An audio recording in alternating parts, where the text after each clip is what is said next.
Caitlin writes, "Hello, Mother Miriam. This is my first time writing into your show.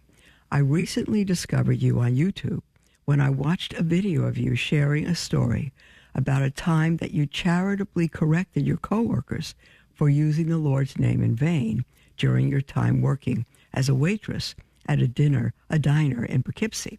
What a wonderful, hilarious example for Catholics. The lone issue here is now I'm hooked and want to hear more. So I'm wondering if you have any other similar funny stories that you might be able to share with us." Well, I don't know how much time we'll have, but just briefly, I went into a diner that was in the wrong. I'll just sum up the first story and then tell you the second.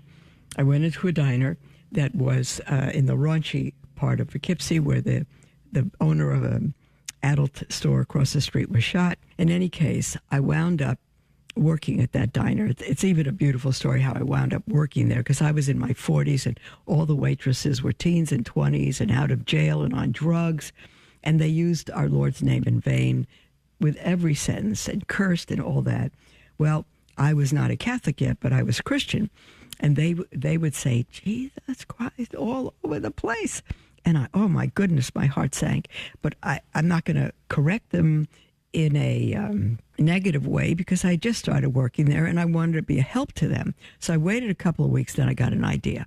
And when the next time someone said his name, I shouted, "I love him." And they said, "What?" Roz, my given name, Rosalind. I said, "I love him." They said, "You love who?" "I love Jesus Christ." "What are you talking about?" they said. I said, "Well, you said his name." She said, "Oh, no. Are you religious?" I said, "Well, I love God." "Did we offend you?" I said, "No, you can't offend me." They said, "Well, we're sorry." "Don't be sorry. I love the name. You say it as much as you want." Well, every time they said that name, it was always in vain. It was always a curse. I would shout. I'd say, "Oh, I love him." I would always do it. And then one day at lunchtime, when the restaurant was filled, I was on the diner side of the half with the round tables, and another waitress was on the counter booth side on the other half. And I heard her say that right across the restaurant. And I shouted, "I love him." No one ever said his name again in vain. However, here's the second story. If I have time, I'll try. At that diner, I've always wanted to be a waitress or a nurse. It's always what I've wanted to be, because then you serve people, you get to know them. So when it was, we alternated signs. One day on the dining room side, the other day on the counter booth side, which is my preference, because across the counter, it was the same people, kind of a social club, World War II vets, 6 of them, and they would take up the counter, and they'd come every night. That was their social club, and I got to know what they ordered, and I would see them walk in the door, and I'd put the order in right away.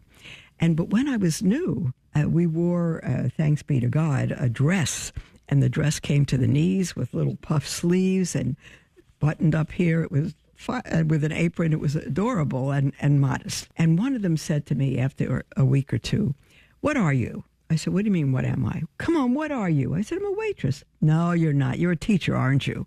And I had been a jail chaplain, so I said, "Well, I've taught." And they looked at each other. "See, didn't I tell you that? Didn't I tell you that?" And it was just beautiful. And the one that sat on the my far left was Johnny.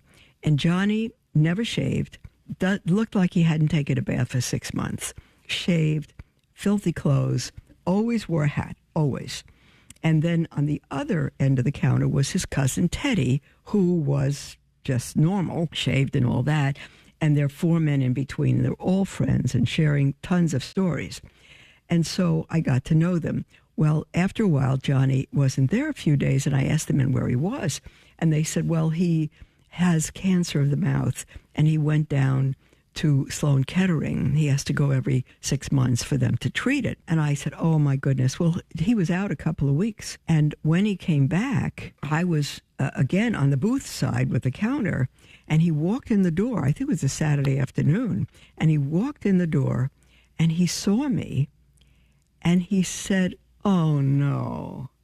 I said, what's the matter? He said, you're still here. And I said, well, Johnny, shouldn't I be here? He said, well, yeah. I said, well, what's the problem? He said, well, I lost a bet. I said, what do you mean you lost a bet? He said, I didn't think you'd stay. I said, well, so what if I did stay? Why didn't you think I'd stay? He said, because you're not the type. You're not the type to be here. I said, but I love it here. Is it okay that I'm here? He said, yeah, but I lost a bet. I said, what bet? With my cousin Teddy. What did you bet, Johnny? I bet $100. I said, no, Johnny, he doesn't have that kind of money. You bet you lost $100 to Teddy on a bet that I wouldn't stay, which is hysterical. Well, again, he wasn't there for a day or two. And when he came back, I didn't recognize him. He sat in his main seat, but he had a new hat, completely shaved, clean clothes. And I said, Johnny, is that you? He said, yeah, it's me. I said, what happened? He said, that was part of the deal with Teddy. It's just hysterical. It's hysterical. I love that diner. It was called Andros, Andros Diner in Poughkeepsie, and it went out of business. 6 months after I started working there, it went out of business. They were in, I say, the raunchy part of town, but I loved it. I would go and, serve a table on a early morning, and I'd say, two women sitting there, and I'd say, what can I get you? And one of them would say, a new life. And I could say, no, I can't give you that, but I know who can. It never stopped. It was just fabulous for me. I just absolutely loved it. I wanted to buy that diner. I'm going to tell you further because we have maybe a minute and a half left. I wanted to buy that diner and turn it into a shelter. So I have one half with the counter and the booths as a diner, and the other half would be a homeless shelter. I would love it. And actually, from my church in California, a couple sent me $50,000. They had money, and they knew that I was studying to be a missionary to Russia. That's what they thought, and that was been my heart for years. But I didn't tell them I was looking to the Catholic Church because their pastor was an ex-Catholic, half the church were ex-Catholic. I didn't want to destroy them unless I came to find out the Catholic Church was true. Then I could tell them that. And so I sent them back the $50,000.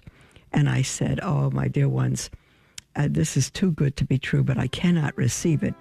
Once I complete my studies, I'll let you know. And then if you want to send me this money, I'll be able to receive it. But again, they wouldn't. They used to be Catholic, this couple, and they wouldn't have sent me $50,000 if they knew I was studying the Catholic Church.